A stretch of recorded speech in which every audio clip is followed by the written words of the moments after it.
안녕하세요, 안녕하세요. 여러분. 지혜향기입니다. 쓰레기 버릴 여러분들의 때마다 건강하고 가슴이 행복한 두근거리신 적 생활을 없으세요? 위해 꼭 이거 필요한 어디다 버려야 정보와 하지? 따뜻한 이야기들을 하면서 정성스럽게 쓰레기통 앞에서 준비해드리고 한참 서 있습니다. 계신 분들 많으실 오늘도 거예요. 소중한 시간을 요구르트 함께 통 들고 해주셔서 안에 하얀 게 진심으로 남았는데 감사드리며 재활용 맞나? 바로 시작하겠습니다. 고민하시다가 결국 안녕하세요. 에이, 모르겠다 지혜향기입니다. 하고 일반 여러분들의 쓰레기에 넣어버린 건강하고 경험 행복한 다들 생활을 있으시죠? 위해 더 황당한 건 이웃 할머니는 귤껍질은 음식물 쓰레기라고 하는데 또 다른 분은 일반 쓰레기라고 하니까 도대체 뭐가 맞는지 모르겠고요. 그런데 요즘은 정말 심각해졌어요. 실제로 평범한 어르신들이 쓰레기 잘못 버렸다고 10만 원, 15만 원짜리 과태료 문자를 받고 계세요. 하루하루 이런 연락 받는 분들이 늘어나고 있다고요. 평생 쓰레기 제대로 버려왔는데 갑자기 왜 이러는 거야? 이런 하소연을 하시면서 잠도 못 이루시는 분들이 정말 많아졌어요. 정말 우리가 잘못하고 있는 걸까요? 오늘은 35년간 이 분야에서 일해온 전문가가 들려주는 충격적인 진실과 함께 더 이상 억울한 벌금 내지 않는 확실한 방법을 알려드리겠습니다. 지금부터 들으시는 이야기 분명 놀라실 거예요. 본격적인 이야기를 시작하기 전에 잠깐만요. 앞으로 전해드릴 내용이 정말 중요합니다. 구독과 좋아요 한번 눌러주시면 큰 힘이 됩니다. 여러분의 관심이 더 많은 분들께 이 메시지를 전할 수 있게 도와줍니다. 안녕하세요, 여러분. 저는 35년간 환경위생 분야에서 일해온 박정환입니다. 서울시청 청소행정과에서 근무하며 시민들의 쓰레기 분리배출 상담을 담당해 왔죠. 그동안 수많은 어르신들의 고민을 들어드렸는데 요즘 들어 정말 가슴 아픈 일들이 많아졌습니다. 지난달 어느 화요일 오후였습니다.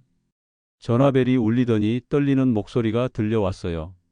박 주임님, 저 김순자라고 합니다. 76살인데요. 평생 쓰레기 분리수거 성실히 해왔거든요. 그런데 갑자기 과태료 고지서가 날아왔어요. 무려 15만 원이나요? 도대체 뭘 잘못했는지 모르겠어요. 김 할머니 목소리에서 울음이 섞여 나오더군요. 저도 마음이 아팠습니다. 할머니 같은 분들이 얼마나 많은지 아시나요? 하루에 이런 전화만 30통은 받습니다. 김 할머니 사연을 자세히 들어보니 문제는 고무장갑이었어요. 평소처럼 설거지용 고무장갑을 종량제 봉투에 넣어서 버렸는데 이게 잘못된 거였습니다. 저희 구에서는 고무장갑을 특수마대 봉투에 넣어야 하거든요. 하지만 옆 동네는 종량제 봉투에 넣어도 괜찮아요. 참 복잡하죠? 더 놀라운 건 그 다음이었습니다. 할머니가 이웃 할아버지 얘기를 해주시더라고요. 옆집 박 할아버지는 귤껍질 때문에 8만 원 나왔다고 하더라고요. 귤껍질이 음식물 쓰레기가 아니라는 걸 몰랐대요. 정말 기가 막혔습니다. 귤껍질이 일반 쓰레기라는 걸 아시는 분이 얼마나 될까요? 대부분 과일 껍질은 모두 음식물 쓰레기라고 생각하시잖아요. 그 주 토요일 저는 우리 아파트 단지를 한 바퀴 돌아봤습니다. 분리배출함 앞에서 머뭇거리는 할머니 할아버지들을 자주 봤거든요. 한 분은 요구르트 병을 들고 10분 넘게 고민하고 계셨어요. 이걸 플라스틱에 넣어야 하나, 유리에 넣어야 하나? 다가가서 여쭤보니 요구르트 병 안에 아직 하얀 잔여물이 남아 있더라고요. 이런 상태로 재활용품에 넣으면 과태료 대상이 됩니다. 완전히 깨끗하게 씻어야 하거든요. 또 다른 할아버지는 치킨 박스를 들고 계셨는데 기름이 배어 있는 걸 보고 급히 말씀드렸어요. 할아버지, 그거 종이 재활용 아니에요. 일반 쓰레기로 버리셔야 해요. 아니, 종이 박스인데 왜 일반 쓰레기야? 할아버지 표정이 당황스러워 보이시더라고요. 당연한 반응이죠. 누가 봐도 종이인데 왜 일반 쓰레기인지 이해하기 어려우실 거예요. 그 순간 깨달았습니다. 문제는 시민 여러분이 잘못해서가 아니라 규칙 자체가 너무 복잡하다는 거였어요. 실제로 제가 근무하면서 가장 많이 받는 질문들을 정리해보니 이런 것들이었습니다. 달걀 껍질은 음식물 쓰레기인가요?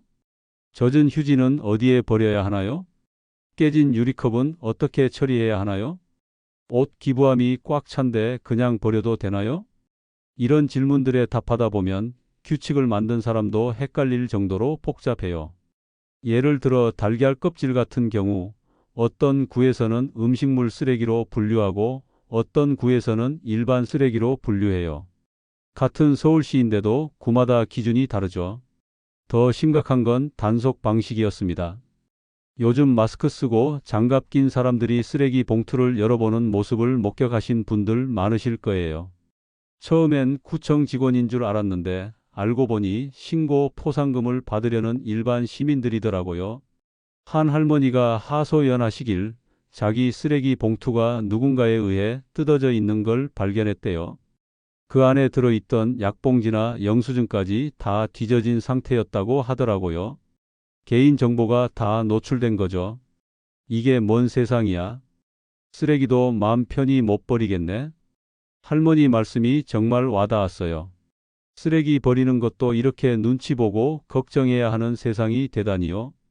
이런 상황이 계속되자 저는 본격적으로 시민들이 가장 많이 실수하는 항목들을 조사해 봤습니다. 35년 경험으로 봐도 정말 함정 같은 것들이 많더라고요. 먼저 음식물 쓰레기부터 말씀드릴게요. 많은 분들이 동물이 먹을 수 있으면 음식물 쓰레기라는 기준을 들어보셨을 텐데 실제로 적용해 보면 헷갈리는 경우가 한두 가지가 아니에요.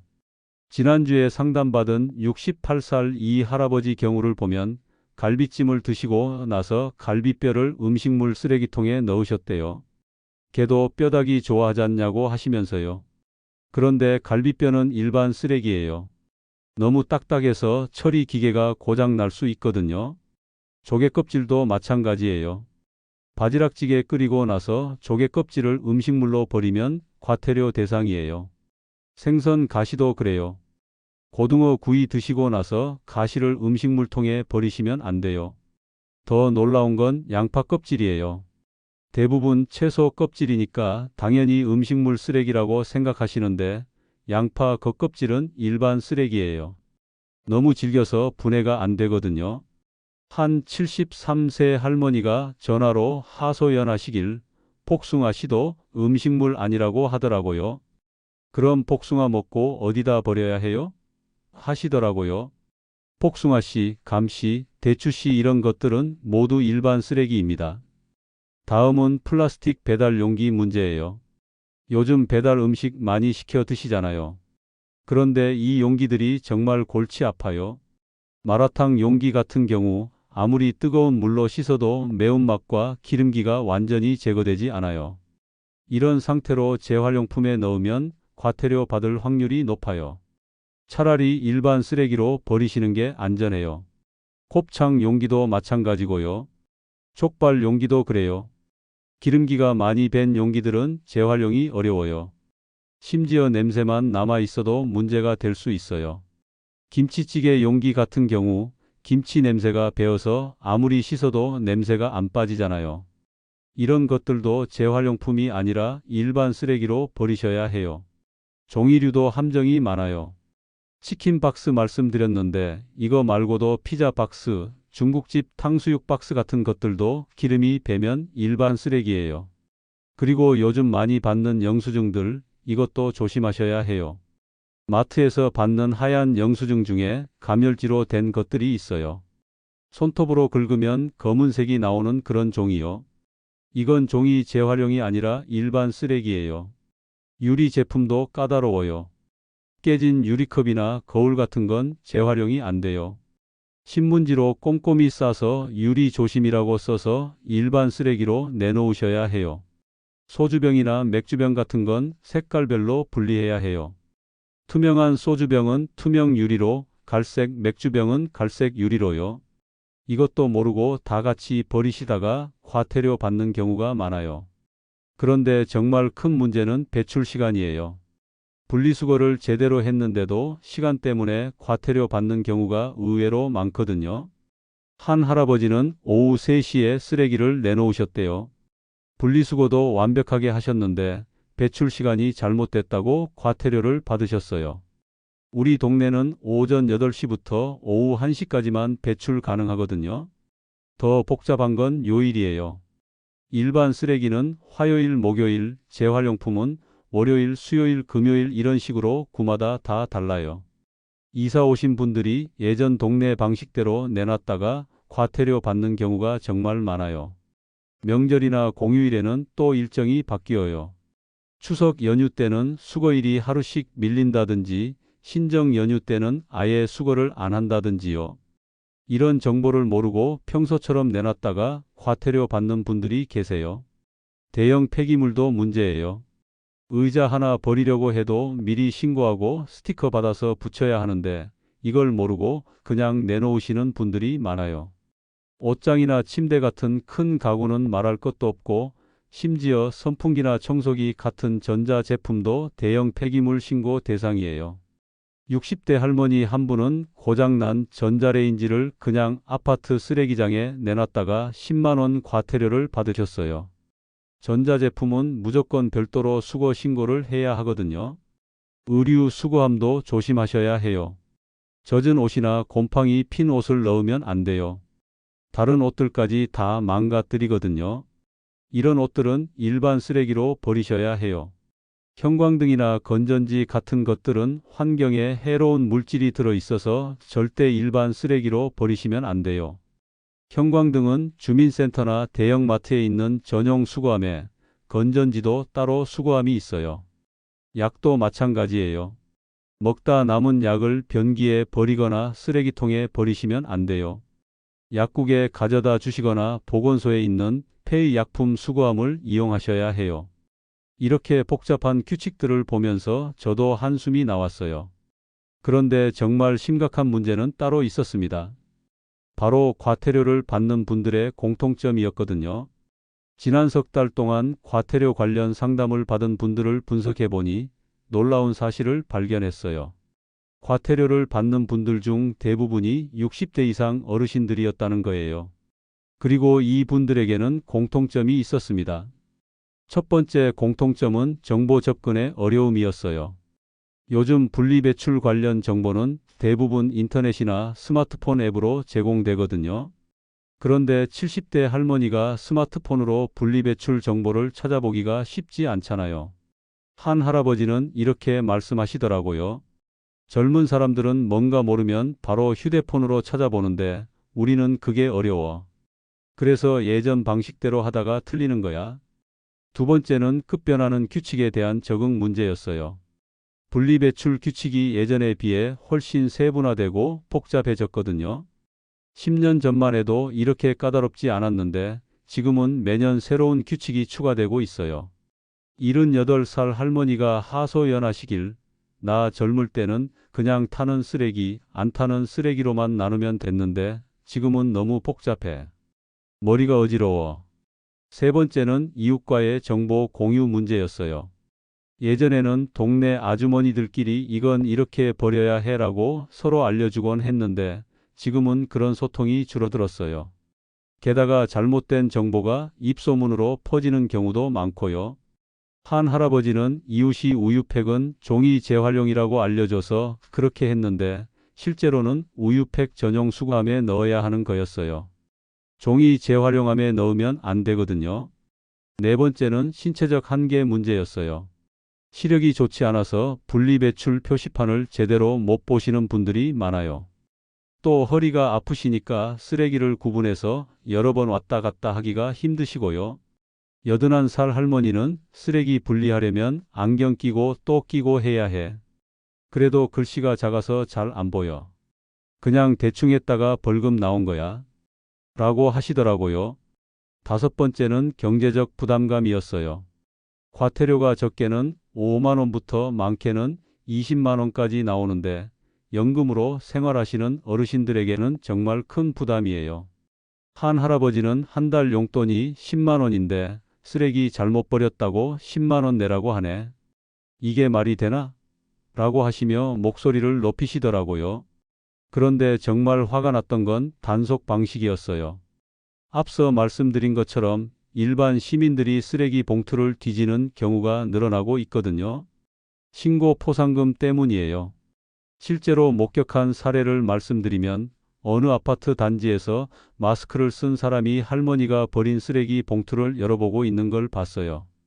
그 안에서 약 봉지를 꺼내더니 사진을 찍더라고요. 개인 정보가 적힌 약 봉지를요. 이걸 본 할머니가 저 사람이 뭐 하는 거예요? 라고 물어보시길래 상황을 설명해 드렸더니 정말 놀라시더라고요. 남이 내 쓰레기를 뒤질 수 있는 거예요? 이게 법적으로 문제 없는 거예요? 사실 이 부분은 논란이 많아요. 개인정보 보호 측면에서 보면 문제가 될 수 있거든요. 쓰레기 봉투 안에는 개인정보가 담긴 물건들이 많이 들어 있잖아요.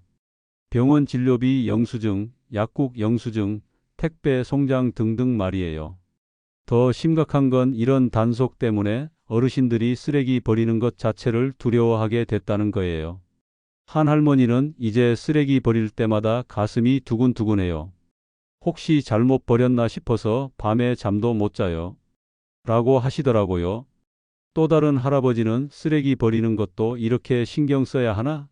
나이 들어서 이런 스트레스까지 받아야 하나? 라고 하소연하셨어요.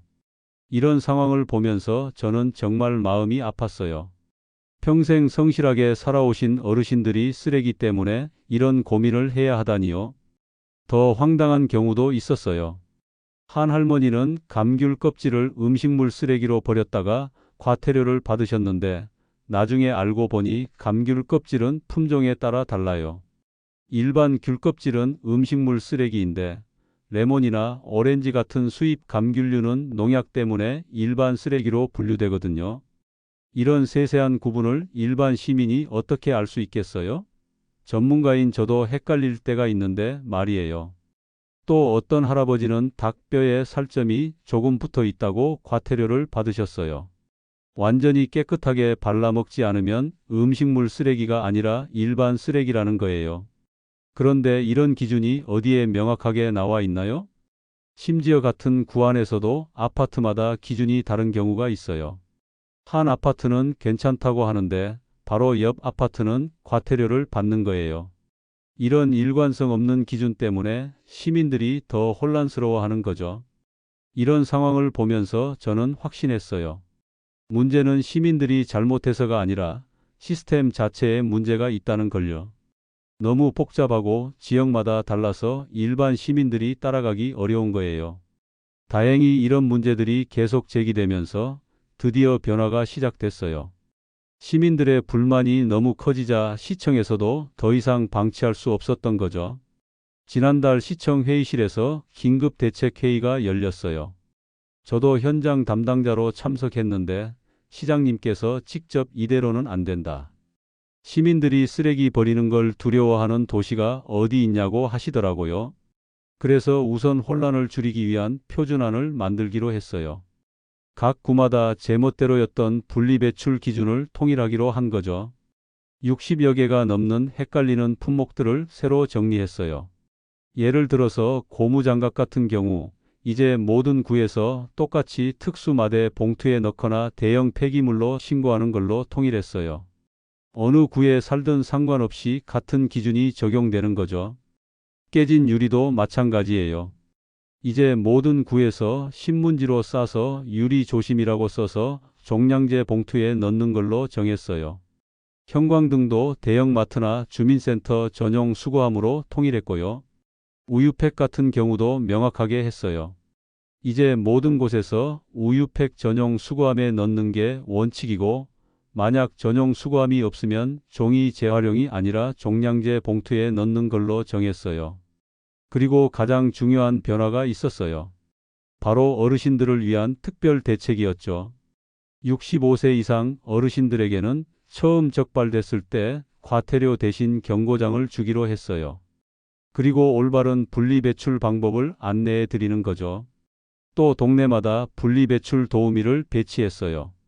주로 오전 시간대에 쓰레기 배출 장소에서 어르신들이 궁금한 걸 바로 물어볼 수 있도록 했죠.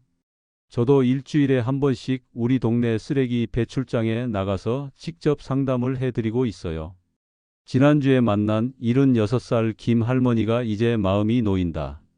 모르는 게 있으면 바로 물어볼 수 있어서 좋다고 하시더라고요. 정말 뿌듯했어요. 스마트폰 사용이 어려운 어르신들을 위해서는 전화 상담도 강화했어요. 이제 구청에 전화하시면 분리배출 전담 상담원이 친절하게 안내해 드려요. 복잡한 음성 안내 없이 바로 상담원과 연결되도록 했고요. 그리고 무엇보다 중요한 변화는 단속 방식을 바꾼 거예요. 이제 일반 시민이 쓰레기 봉투를 함부로 열어볼 수 없도록 규정을 강화했어요. 개인정보 보호를 위해서 말이에요. 단속은 이제 구청 공무원이나 전문 업체에서만 할 수 있어요. 그리고 단속할 때도 개인정보가 노출되지 않도록 조심스럽게 하고 있고요. 포상금 제도도 손을 봤어요.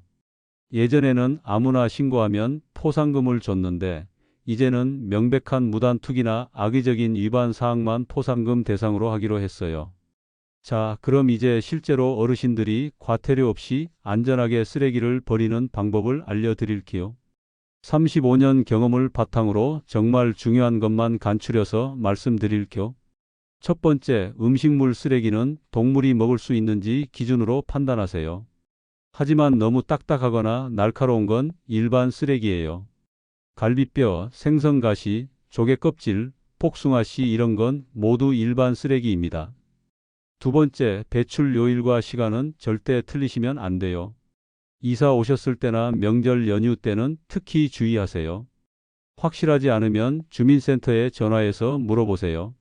세 번째, 플라스틱은 냄새까지 완전히 제거해야 재활용이 돼요.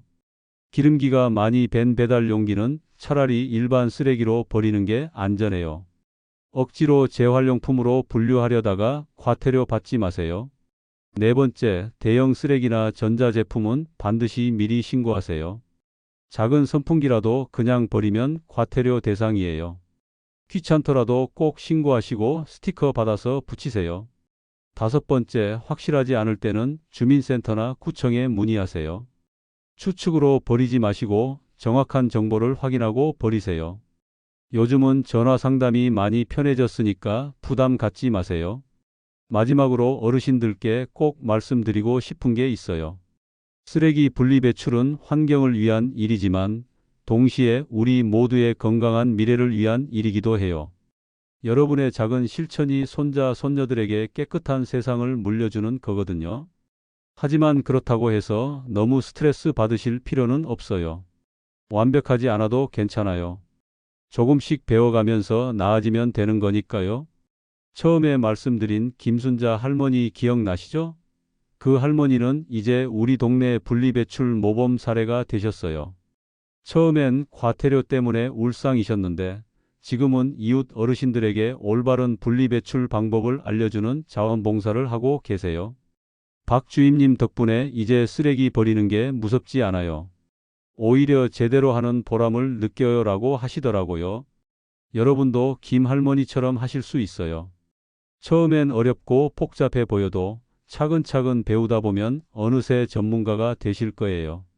그리고 그 과정에서 우리 환경도 조금씩 나아질 거고요. 억울한 과태료는 이제 그만. 여러분도 올바른 분리배출로 깨끗한 우리 동네를 만들어 가시길 바랍니다. 이 영상 끝까지 시청해 주셔서 진심으로 감사합니다. 여러분의 구독과 좋아요는 더 많은 분들에게 이 소중한 건강 정보를 전하는 데 큰 힘이 됩니다. 앞으로도 여러분의 건강한 삶을 위한 따뜻한 지혜로 함께 하겠습니다. 감사합니다.